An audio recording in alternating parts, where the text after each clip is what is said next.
Good morning વિદ્યાર્થી મિત્રો. ધોરણ 12 વિષય અંગ્રેજી, યુનિટ 2, રીડ 2, શેપર શેપ્ડ. તો ચાલો વિદ્યાર્થી મિત્રો, આજે આપણે આ પોયમ ભણીએ. શેપર, પહેલા આપણે એનો અર્થ જોવાનો છે. શેપ, શેપ એટલે ઘાટ કહેવાય, અને શેપર એટલે ઘડનાર. શેપ એટલે ઘડાઈ જવું. શેપર શેપ એટલે કે ઘડનાર પોતે ઘડાઈ ગયો. આના પોયટ કવિ છે હરીન્દ્રનાથ ચટ્ટોપાધ્યાય. તો વિદ્યાર્થી મિત્રો, આ પોયમની અંદર આ 1, 2, 3 અને 4 આ 4 સ્ટેન્જા આપવામાં આવેલી છે. જેમાં પહેલી સ્ટેન્જામાં કવિ એવું કહે છે કે ભૂતકાળમાં કોઈ એક સમયે એ પોટર હતા, એટલે કે કુંભાર હતા, અને ત્યારે એને એવું અભિમાન હતું કે એની સુંદર એ પોતાની આંગળીઓ વડે સુંદર ઘાટ ઘડી શકે છે. પરંતુ પછી તેમને ઈશ્વરનું જ્ઞાન થયું અને એવું સમજાયું કે મારા કરતાં પણ શ્રેષ્ઠ ઘડનાર, ઘડવૈયો એ તો ઈશ્વર છે. એટલે એવું કહે છે કે મારે પોટર મટી જવું છે, એટલે કે કુંભાર મટી અને ક્લે બની જવું છે, એટલે કે માટી બની જવું છે. બીજી સ્ટેન્જામાં પોયટ, આ જે કવિ છે એ એક લેખક હતા, અને ત્યારે એને એવું અભિમાન હતું કે તે પોતાની સુંદર કલમ દ્વારા અસંખ્ય ગીતોની રચના કરે છે અને લોકોના હૃદય જીતે છે. પણ પછી એને ભગવાનનું, ઈશ્વરનું જ્ઞાન પ્રાપ્ત થાય છે, અને એ જ્ઞાન દ્વારા એ એવું સમજે છે કે મારા કરતાં પણ શ્રેષ્ઠ લેખક અને ઘડવૈયા એ તો ઈશ્વર છે. એટલે એવું કહે છે કે હું લેખક બની અને મારે કલમ બનવાનું, પેન બનવાનું શીખી જવું છે. ત્રીજી સ્ટેન્જામાં એ એક સ્વોર્ડ મેકર હતા, એટલે કે તલવાર બનાવનાર હતા, અને ત્યારે એને એવું અભિમાન હતું કે હું જે તલવાર બનાવું છું એ તલવાર અસંખ્ય યુદ્ધના મેદાનોમાં લડવા માટે ઉપયોગમાં આવે છે. પરંતુ પછી એને ઈશ્વરનું જ્ઞાન પ્રાપ્ત થાય છે, અને ત્યારે એનું અભિમાન જતું રહે છે, અને એવું કહે છે કે હું સ્વોર્ડ મેકર બનવાનું મટી જવું છે અને સ્વોર્ડ બનવાનું, એટલે કે તલવાર બનવાનું શીખી જવું છે. ચોથી સ્ટેન્જામાં એક ડ્રીમર, ડ્રીમર એટલે કે સ્વપ્નકાર હતા. ડ્રીમર સ્વપ્નકાર હતા, ત્યારે એને એવું અભિમાન હતું કે હું એક એવો સ્વપ્નકાર છું કે મારી ચારે તરફ મને બધી જ વસ્તુઓ પ્રાપ્ત થાય છે. પણ પછી એને ઈશ્વરનું જ્ઞાન પ્રાપ્ત થાય છે અને ડ્રીમ બનવાનું શીખવાનું કહે છે. તો વિદ્યાર્થી મિત્રો, આની અંદર, આ પોયમની અંદર મુખ્ય મેન ઉદ્દેશ્ય હેતુ એ છે કે કવિ એવું કહે છે કે ઘણી વખત આપણને કોઈ આપણી કળા કે આપણી આવડત હોય એના ઉપર આપણને ઘણીવાર અભિમાન આવી જાય છે, અને ત્યારે પછી મોડે મોડે આપણે એવું સમજાય છે કે આ કળા એ આપણને ઈશ્વર દ્વારા પ્રાપ્ત થઈ છે. એટલે આપણા કરતાં પણ શ્રેષ્ઠ જો કોઈ ઘડનાર હોય, ઘડવૈયો હોય, તો એ ઈશ્વર છે.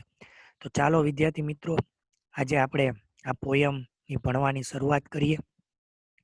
ઇન ડેઝ ગોન, ડેઝ એટલે દિવસો, ગોન એટલે વીતી ગયેલા, એટલે ભૂતકાળના દિવસોમાં.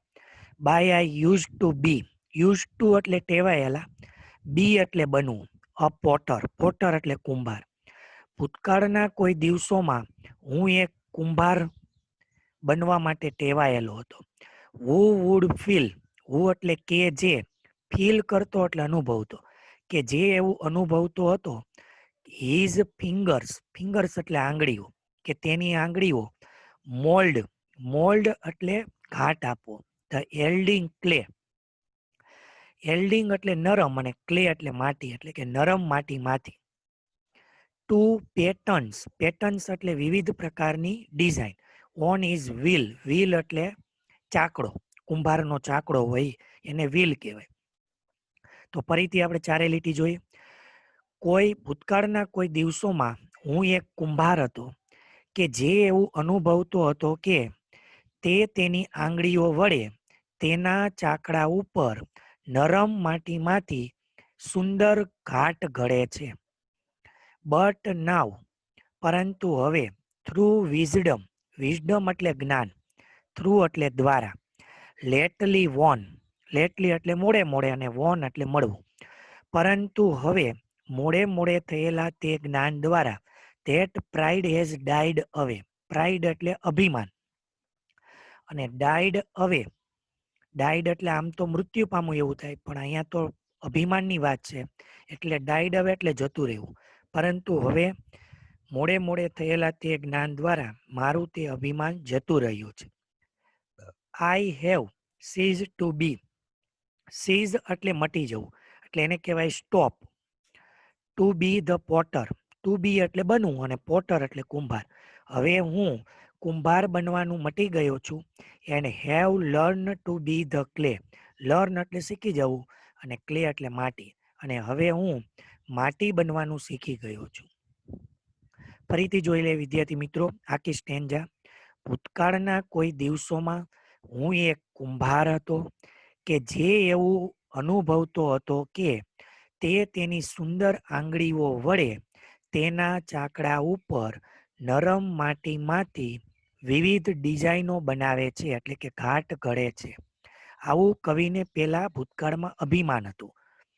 But now through wisdom lately von.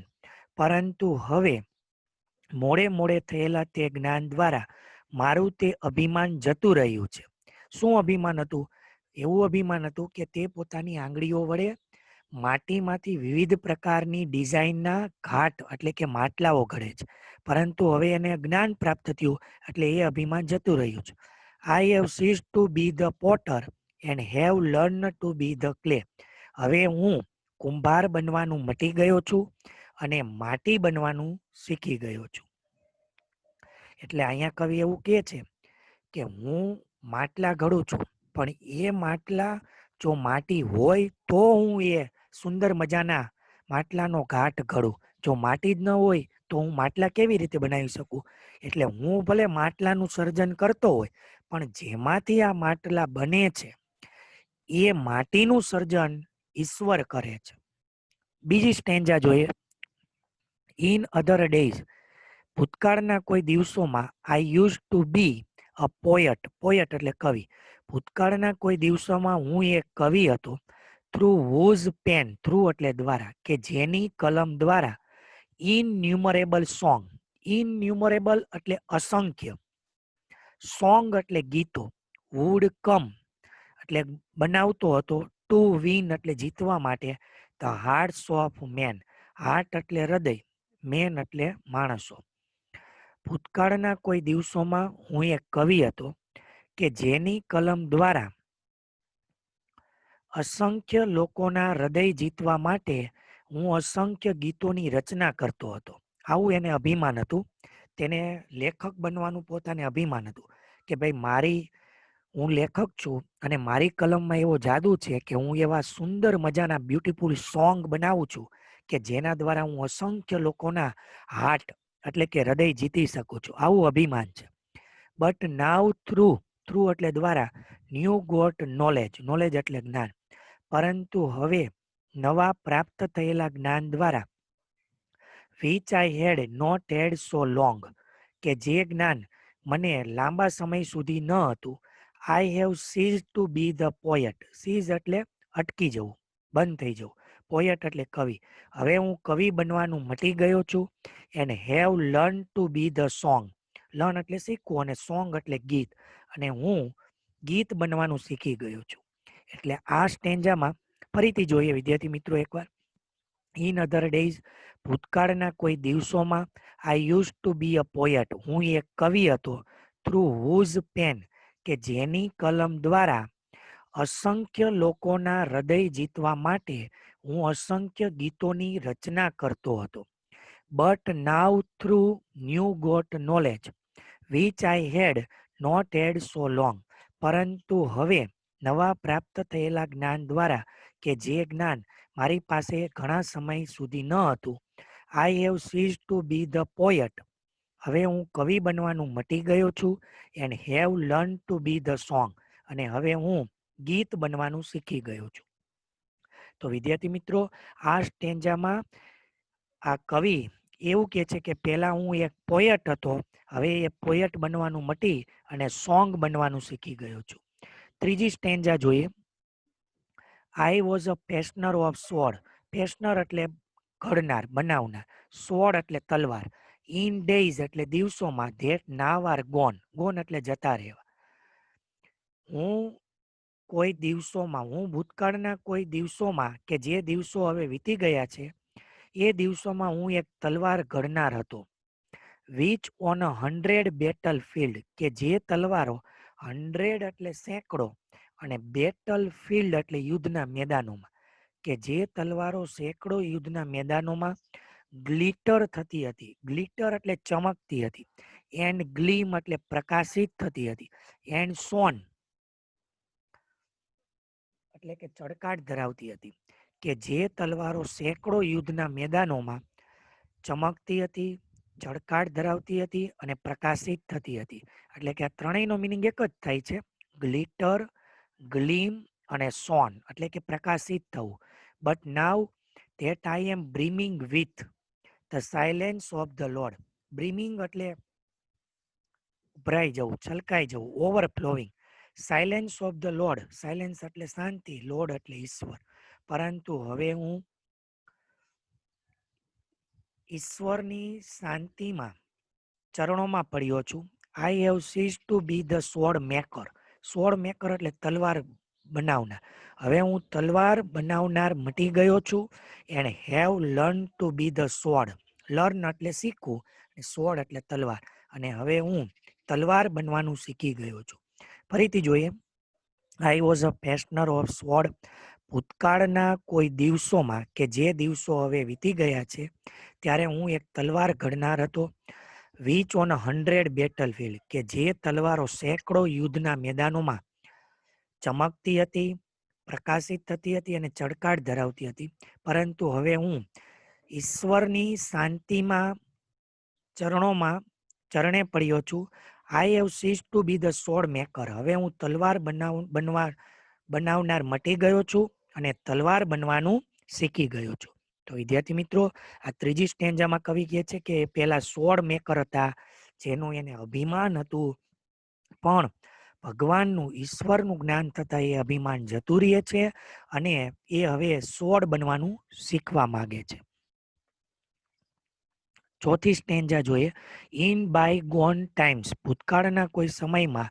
I use to be a dreamer. Use to be એટલે બનવા માટે ટેવાયેલો હતો. ડ્રીમર એટલે સ્વપ્નકાર. ડ્રીમ એટલે સ્વપ્ન અને ડ્રીમર એટલે સ્વપ્નકાર. ભૂતકાળના કોઈ દિવસોમાં હું એક સ્વપ્નકાર હતો. હુ વુડ હલ ઓન એવરી સાઈડ. હલ એટલે પ્રાપ્ત થવું, એવરી સાઈડ એટલે દરેક દિશામાં. એન ઇન્સોલન્સ. ઇન્સોલન્સ એટલે જુઓ એનો આપણે અહીંયા મિનિંગ જોઈએ. ઇન્સોલન્સ એટલે ડિસરિસ્પેક્ટફુલ. રિસ્પેક્ટફુલ એટલે માનપૂર્વક અને ડિસરિસ્પેક્ટફુલ એટલે અપમાનપૂર્વક. કે જે ઇન્સોલન્સ એટલે અપમાનજનક રીતે ઓફ એમલ્ડ એન્ડ પર્લ. પર્લ એટલે મોતી અને એમલ્ડ એટલે માણેક. ભૂતકાળના કોઈ દિવસોમાં હું એક સ્વપ્નકાર હતો કે જે એવું ઈચ્છતો હતો. તો જોઈ અહીંયા જો હલ એટલે શું લખ્યું છે? L something. એલ એટલે ઈચ્છું, ચીસો પાડવી. ભૂતકાળના કોઈ સમયમાં હું એક સ્વપ્નકાર હતો કે જે એવી ચીસો પાડતો હતો કે તેને દરેક દિશામાંથી અપમાનજનક રીતે મોતી અને માણેક પ્રાપ્ત થાય છે. એવું સ્વપ્ન જોતો હતો ડ્રીમર, કે એને ચારેય દિશામાંથી અસંખ્ય કિંમતી મોતી અને માણેકો પ્રાપ્ત થાય છે. બટ નાવ ધેટ આઈ એમ નીલિંગ. નીલિંગ એટલે ઘૂંટણીએ પડવું. At the feet of the supreme. Feet એટલે ચરણોમાં, સુપ્રીમ એટલે સર્વેશ્વર. તો અહીં ઘણી વખત તમને વિદ્યાર્થી મિત્રો આ એક ક્વેશ્ચન એવો પૂછાય છે કે સુપ્રીમ મીન્સ. તો જુઓ અહીંયા ગ્લોસરીમાં લખેલું છે. સુપ્રીમ એટલે ગોડ અથવા તો ઓલ માઇટી એટલે ભગવાન, ઈશ્વર. પરંતુ હવે હું સર્વશક્તિમાન ઈશ્વરના ચરણોમાં ઘૂંટણીએ પડ્યો છું. I have cease to be the dreamer. Dreamer એટલે સ્વપ્નકાર. સીઝ એટલે મટી જવું. જો અહીંયા શબ્દ છે સીઝ એટલે સ્ટોપ. હવે હું સ્વપ્નકાર બનવાનું મટી ગયો છું. And have learn to be the dream. અને હવે હું સ્વપ્ન બનવાનું શીખી ગયો છું. ફરીથી જોઈએ વિદ્યાર્થી મિત્રો.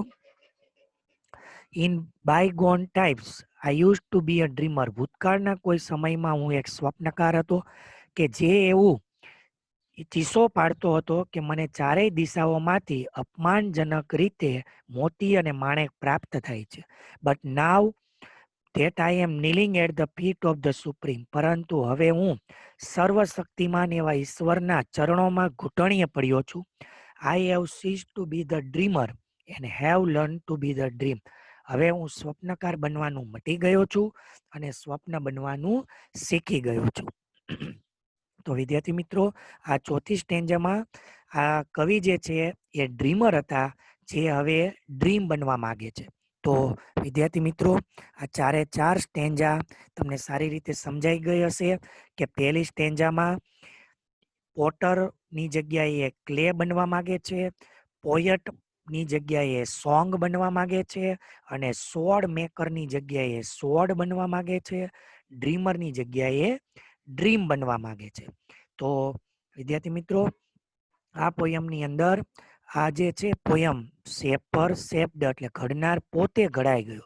તો આની અંદર મુખ્ય મેસેજ એ છે આ પોયમનો કે આપણી પાસે કોઈ પણ પ્રકારની આવડત કે કળા કે ટેલેન્ટ હોય તો એનું આપણને અભિમાન ન હોવું જોઈએ.